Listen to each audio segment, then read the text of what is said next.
À ceci, tous connaîtront que vous êtes mes disciples si vous avez de l'amour les uns pour les autres.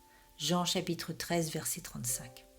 Il arrive parfois qu'un chrétien sérieux, après avoir fait une expérience spirituelle remarquable, s'éloigne de ses compagnons de service et cultive un esprit critique et médisant envers eux.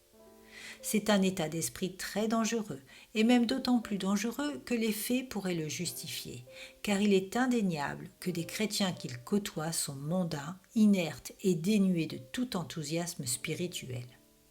Son erreur ne réside pas dans une fausse appréciation de la réalité, mais dans sa réaction qui est charnelle. Son nouvel élan de spiritualité l'a rendu moins charitable. Soyons sur nos gardes.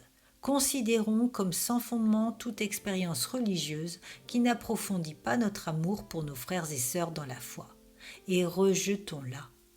L'apôtre Jean fait de l'amour pour nos frères chrétiens le test de la vraie foi, en déclarant avec insistance que notre croissance dans la grâce doit nécessairement s'accompagner d'une croissance dans l'amour pour les membres du peuple de Dieu.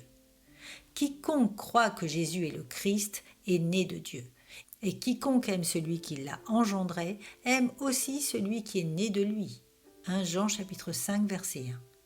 Cela signifie simplement que si nous aimons Dieu, nous aimerons aussi ses enfants.